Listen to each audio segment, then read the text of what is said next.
ಪ್ರತಿದಿನ ಮಾಡುವ ಸಣ್ಣ ಪ್ರಯತ್ನಗಳೇ ದೊಡ್ಡ ಯಶಸ್ಸಿಗೆ ದಾರಿ ಮಾಡಿಕೊಡುತ್ತವೆ. ಗುಡ್ ಮಾರ್ನಿಂಗ್ ಎವ್ರಿವಾನ್, ನಾನು ನಿಮ್ಮ ಪ್ರೀತಿಯ ಹುಬ್ಳಿ ಹುಡುಗಿ. ಇದು ನನ್ನ day 4th of mini blog ಆಗಿರುತ್ತೆ. ಇವತ್ತು ನನ್ನ ದಿನಾನ ನಾನು ತುಂಬ ಪಾಸಿಟಿವ್ ಆಗಿ ಸ್ಟಾರ್ಟ್ ಮಾಡಿದೆ. ಬೆಳಗ್ಗೆ ಬೇಗ ಎದ್ದು ಒಂದು ಚಿಕ್ಕ ಟೈಮ್ ಟೇಬಲ್ನ ನನಗೆ ನಾನೇ ಪ್ರಿಪೇರ್ ಮಾಡಿಕೊಂಡು ಒಂದು ಡೀಪ್ ಬ್ರೀತೊಂದಿಗೆ ನನ್ನ ಮೈಂಡ್ಸೆಟ್ನ ನಾನು ಪ್ರಿಪೇರ್ ಮಾಡಿದೆ.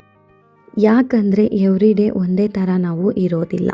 ಇವತ್ತು ನಾನು ನನ್ನ ಫಸ್ಟ್ ಸೆಷನ್ ಆಡಿಟಿಂಗ್ನ ಸ್ಟಾರ್ಟ್ ಮಾಡಿದೆ. ಬಿಕಾಸ್ ಮಾರ್ನಿಂಗಲ್ಲಿ ಫಸ್ಟ್ ಪ್ರಿಪ್ರಾರಿಟಿ ನಾವು ಥಿಯರಿಗೆ ಕೊಡೋದ್ರಿಂದ ನನ್ನ ಮೈಂಡ್ ತುಂಬ ರಿಲ್ಯಾಕ್ಸ್ ಆಗಿರುತ್ತೆ. ಫಸ್ಟ್ ಸೆಷನ್ನ ನಾನು ಕಂಪ್ಲೀಟ್ ಮಾಡಿಕೊಂಡೆ. ಅಮ್ಮಗೆ ಹುಷಾರಿಲ್ದಿರೋ ಕಾರಣ ಇವತ್ತು ನಾನು ಹೋಟೆಲಲ್ಲಿ ಟಿಫನ್ ಮಾಡಿಕೊಂಡೆ. ಟಿಫನ್ ಮುಗಿಸ್ಕೊಂಡು ನನ್ನ second session cost and management of ಅಕೌಂಟಿಂಗ್ನ ನಾನು ಸ್ಟಾರ್ಟ್. ಮಧ್ಯದ ಸೆಷನಲ್ಲೇ ನನಗೆ ತುಂಬ ಲೋ ಫೀಲ್ ಸ್ಟಾರ್ಟ್ ಆಯಿತು. ಬಟ್ ಐ ರಿಮೆಂಬರ್ ಯಾವುದೇ ಕಾರಣಕ್ಕೂ ಬಿಡಬಾರ್ದು ಅನ್ನೋ ಕಾರಣಕ್ಕೆ ನನಗೆ ನಾನು ಮಾಡ್ಕೊಂಡಿರೋಂಥ ಪ್ರಾಮಿಸ್. ಸೊ ನನ್ನ ಸೆಷನ್ನ ಫುಲ್ ಕಂಪ್ಲೀಟ್ ಮಾಡಿಕೊಂಡೆ, ಎಷ್ಟಾಗುತ್ತೋ ಅಷ್ಟು.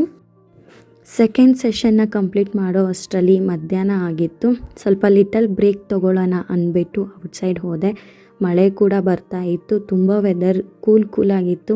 ನನಗೂ ಕೂಡ ವೆದರ್ ಏನಾದರೂ ಚೆನ್ನಾಗಿರಲಿಲ್ಲ ಅಂದರೆ ಮೈಂಡು ಸ್ವಲ್ಪ ಸ್ಲೋ ಆಗಿ ಸ್ಟಾರ್ಟ್ ಆಗುತ್ತೆ. ಸೊ ಊಟ ಮುಗಿಸ್ಕೊಂಡೆ, ಸ್ವಲ್ಪ ಫ್ಯಾಮಿಲಿ ಜೊತೆಗೆ ಟೈಮ್ ಸ್ಪೆಂಡ್ ಮಾಡಿಕೊಂಡೆ. ವಿಡಿಯೋ ಎಡಿಟಿಂಗ್ ಕೆಲಸ ಎಲ್ಲ ಮುಗಿಸ್ಕೊಂಡು ಇವತ್ತಿನ ಮಿನಿ ಬ್ಲಾಗ್ನ ನಾನು ಎಂಡ್ ಮಾಡ್ತಾಯಿದ್ದೀನಿ. ನಾಳೆ ಸಿಗ್ತೀನಿ. ನೀವು ಓದ್ತಾ ಇರಿ, ನಾನು ಓದ್ತಾ ಇರ್ತೀನಿ. ಬಾಯ್ ಬಾಯ್. ರಾಧೆ ರಾಧೆ.